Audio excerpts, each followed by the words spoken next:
शराबी चुड़ैल। चंदनपुर गांव एक बहुत खुशहाल गांव था। फिर एक दिन लोगों की सिरकटी लाशों के मिलने का सिलसिला वहां से शुरू हो जाता है। रोज सुबह गांव के कुएं के पास किसी की सिर कटी हुई लाश मिलती।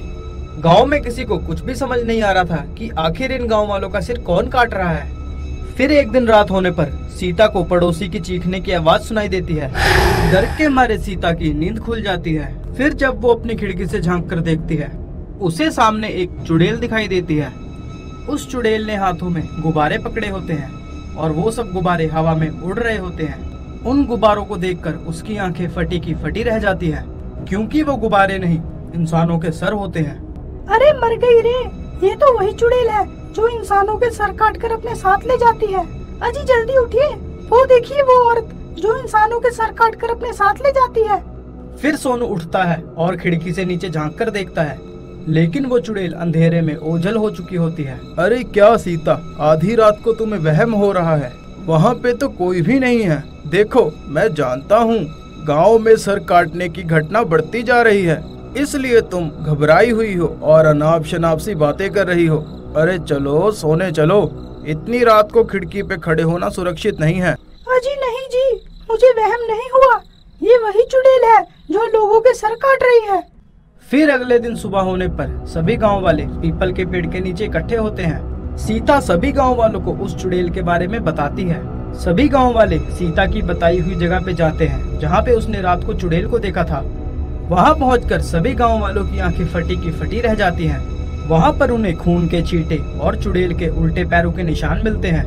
अरे बाप रे बाप, लगता है सीता सही कह रही है। देखो भाइयों, ये उल्टे पैरों के निशान किसी आम आदमी के नहीं हैं, ये जरूर उस चुड़ैल के ही पैर हैं।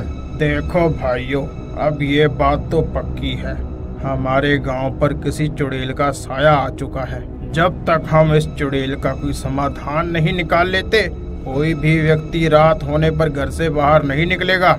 फिर सभी गांव वाले अपने अपने घर की तरफ चले जाते हैं। फिर रात होने पर शराबी अपने घर के बाहर बैठकर शराब पी रहा होता है। अरे 2 घुट पिला दे साथिया, बाकी मेरे पे रोड़ दे, 2 घुट पिला दे साथिया।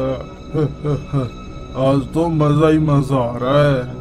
अरे वाह, क्या ठंडी ठंडी हवा चल रही है रे। अरे आप पागल हो गए हो क्या? घर के बाहर बैठ के शराब पी रहे हो? भूल गए क्या सुबह सरपंच जी ने क्या कहा था? गांव में सर काटने वाली चुड़ैल घूम रही है, रात बहुत हो गई है, कहीं वो आ गई तो तुम्हारी शामत आ जाएगी। चलो अंदर चलो। अरे चल भग यहाँ से, सारे का सारा नशा ही उतार दिया मेरा तुमने तो। मैं किसी चुड़ैल वुड़ैल से नहीं डरता, मैं तो पूरी रात यहाँ पर बैठकर शराब पीऊंगा। 4 बोतल वोडका काम मेरा रोज का, 4 बोतल वोडका काम मेरा रोज का। हे भगवान, अब मैं क्या करूं? ये तो समझ ही नहीं रहे बाहर कितना खतरा है। अरे चलो जाओ यहाँ से, चलो। भाड़ में जाओ, जब तुम्हारी माँ आएगी ना तब तुम्हें पता चलेगा। इतना बोलकर मधु घर के अंदर चले जाती है और अंदर से दरवाजा बंद कर लेती है। सुंदर वहीं बैठकर अपनी मस्ती में शराब पीने लगता है।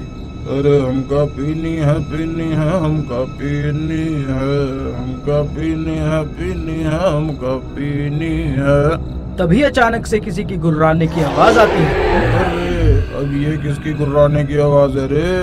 अरे मम्मी, ये कौन है? अरे भाई कौन है रे? सामने तो आ। तभी वो चुड़ैल लोगों के कटे हुए सिर लेकर उसके सामने आ जाती है। अरे भाई, ये तो सच में सर काटने वाली चुड़ैल मेरे सामने आ गई। मैं तो मजाक समझ रहा था, तू तो सच में आ गई रे। अरे ओ दीवानी चुड़ैल, ये लोगों के सिर को गुब्बारे समझ के कहाँ लेकर फिर रही है? अरे अब मैं क्या करूँ? जान से भागना ही सही रहेगा। अरे भागो रे भागो। अरे ओ मधु, दरवाजा तो खोल, और तेरी अम्मा सच में बाहर आ गई है रे, दरवाजा खोल। वो बहुत देर तक दरवाजा पीटता रहता है, पर मधु अंदर गहरी नींद में सो जाती है। अरे मर गया रे। अरे ओ जानू, दरवाजा तो खोल, नहीं तुम विधवा हो जाओगी। दरवाजा खोल दो। अरे कहाँ भाग रहा है? यहाँ पे आ, मेरे से दूर क्यों जा रहा है?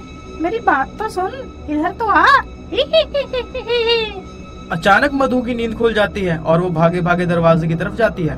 फिर मधु जैसे ही दरवाजा खोलती है, सुंदर झट से घर के अंदर घुस जाता है और दरवाजा बंद कर लेता है।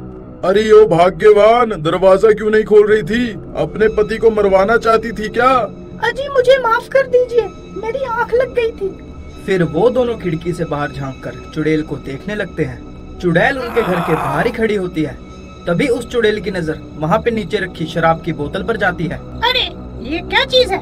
फिर वो चुड़ैल उस शराब की बोतल को उठाती है और झट से मुंह लगाकर पी जाती है। अरे नहीं, ये नाश मिट्टी तो मेरी पूरी शराब की बोतल ही गटक गई। अरे वाह, ये तो बहुत मजेदार थी, मजा ही आ गया।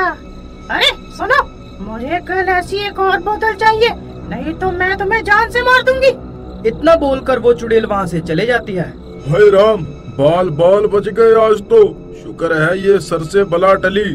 अजी मुझे लगता है इस चुड़ैल को भी आपकी तरह शराब की लत लग गई है। अब तो ये रोज यहाँ पे आया करेगी। अगले दिन सुबह होने पर मधु और सुंदर सभी गांव वालों को रात की घटना के बारे में बताते हैं। ठीक है, कोई बात नहीं, आने दो उस चुड़ैल को आज। तभी रात होते ही सुंदर अपने घर के नीचे मेज पर एक शराब की बोतल रखकर फटाफट अपने घर के अंदर चला जाता है और सभी गांव वाले अपने घर की खिड़कियों से छुप छुप कर उस चुड़ैल का इंतजार करते हैं। आधी रात हो जाती है, तभी अचानक से बहुत तेज तेज कुत्तों के रोने की आवाज आने लगती है। अरे ओ भाग्यवान, देखो कुत्ते रो रहे हैं, पक्का वो चुड़ैल कहीं आस पास ही है। तभी उन्हें अजीब अजीब सी आवाजें आने लगती हैं और वो चुड़ैल वहाँ पे पहुँच जाती है। उस शराब की बोतल को देखकर वो बहुत खुश हो जाती है। अरे वाह, ये गांव वाला तो अपनी जुबान का पक्का निकला। चलो दावत हो जाए। वो चुड़ैल उस बोतल को उठाती है और एक ही सांस में पूरी बोतल को पी जाती है। अरे कल तो इसका स्वाद बहुत बढ़िया था, आज ये इतनी अजीब क्यों लग रही है? तभी देखते ही देखते चुड़ैल का शरीर अंदर से जलने लगता है। उसके कान और आंखों में से आग निकलने लगती है। अरे अरे ये मुझे क्या हो रहा है? अरे गांव वाले, तूने मुझे ये क्या पिला दिया? तेरा नाश मिटे, मैं तुझे छोड़ूंगी नहीं। अरे अरे। तभी उस चुड़ैल को तड़पता हुआ देखकर सभी गांव वाले अपने अपने घरों से नीचे आ जाते हैं। क्यों री चुड़ैल, मजा आया? ए नाश मिटे गांव वाले, तूने मुझे ये क्या पिला दिया? अरे यो मूर्ख चुड़ैल, इस बोतल में कोई शराब नहीं थी, इस बोतल में तो पवित्र गंगा जल था। अरे नहीं, ये मैंने क्या पी लिया? बचाओ बचाओ। तभी देखते ही देखते वो चुड़ैल अंदर से जलने लगती है और देखते ही देखते वो पल भर में राख में बदल जाती है। चुड़ैल के मरने के बाद गांव वालों को उस चुड़ैल के आतंक से मुक्ति मिल जाती है।